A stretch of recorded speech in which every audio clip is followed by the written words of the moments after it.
Welcome back. For those of you that have seen previous videos of mine, either with an unboxing or solder station testing, you'll know that I have this ESD mat. I even did a video on it, and it's been a great work surface, and I've been so impressed with the quality of the rubber and how it stands up to the high temperature of solder drops or an iron or anything. It's done an absolute great job. I decided to build another bench in my lab to get some more workspace, so I built this one over here.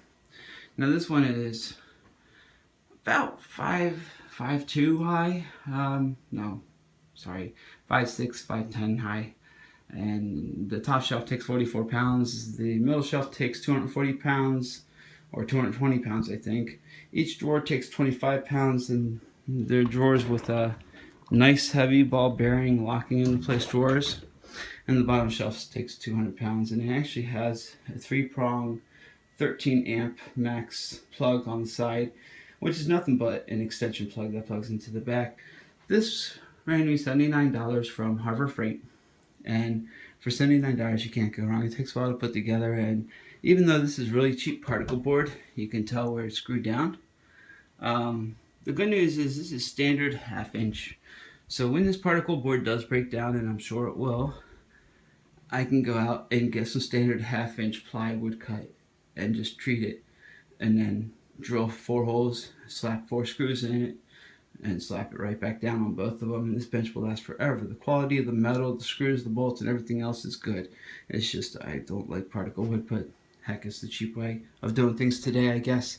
So let me go ahead and put my camera in the docking station, because there was one thing missing from this bench that bugged me.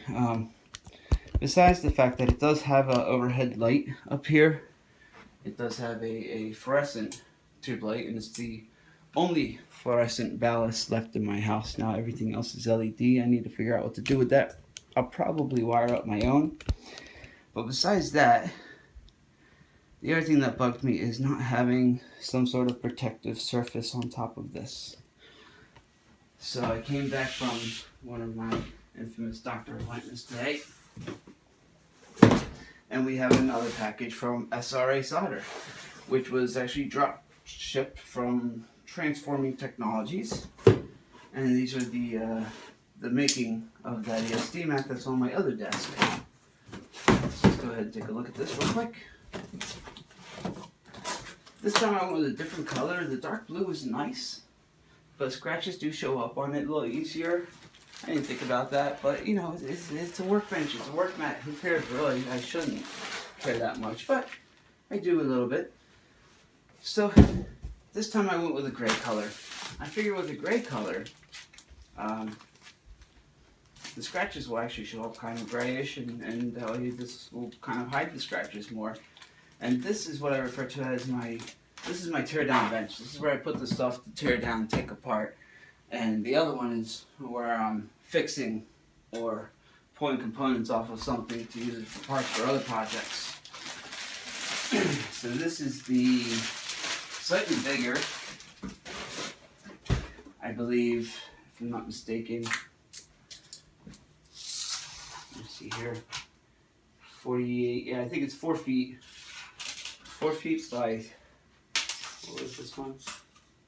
2 feet, 24, yeah, 2 feet by 4 feet. So my bench is actually 47 inches wide, so there's going to be 1 inch hanging. And something I didn't mention in my last video is you are able to cut these, but of course it comes pre-installed with these snaps, so you don't want to cut too much. If I cut an inch off, I lose the snap. So I have to be careful where I cut it to, or decide to take that inch from, which doesn't leave me 2 options, unless I decide to only have 1 snap and not have 1 on each corner. Which is a possibility. I could go that route. But for right now, I don't think an inch hanging off is going to bother me too much. Let me carefully cut this tape. There we go. It's got the little string lines in there. There we go. And just like before, it has a little separator. And for a nice big rubber mat, and it's upside down, I can tell where the snaps are. For a nice big rubber mat, unlike the PVC mats, these just lay out flat. You don't have to fight with them to get them to lay out. You don't have to wait for them to stretch or undo themselves. And here's the packaging that comes with it. So we are going to have to take an inch off here somewhere, as you can see. But I was going to do order a custom size mat. I don't know if it would have been any extra or less, but I figure it's an inch. An inch can hang. It's really not that bad. In fact, it's actually a half an inch. If you do a half an inch on this side, hanging off, and a half inch on that side, actually makes it look a little better. And they said this was 24 front to back, but actually it's hanging off about a half inch here too, so I might take a half inch off in the back. In fact, you know what? I'm going to break out the square tonight, and we're going to take off this slack here in the back, because we're going to do some testing and see just how much heat these mats can take. Let's put the soldering iron to it.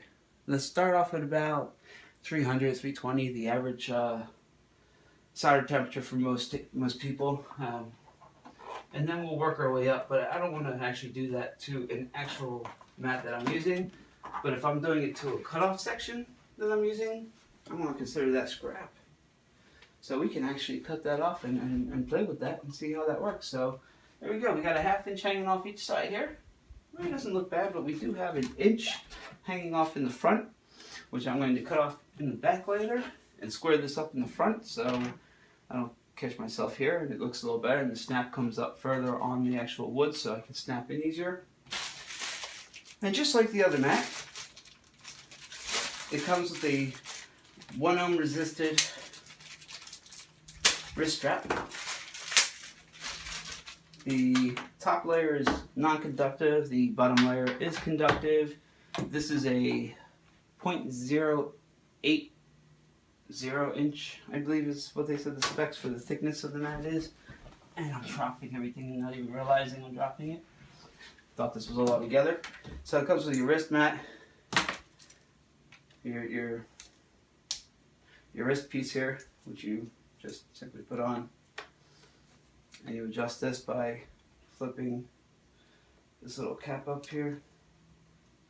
Let's pull this tight down and adjust it for my wrist. I'll probably be wearing the same one going back and forth from one desk to another, which I can still do that and leave one wrist strap plugged in, because the port to plug into the wrist strap actually has 2 banana female clips. So now this is the proper length.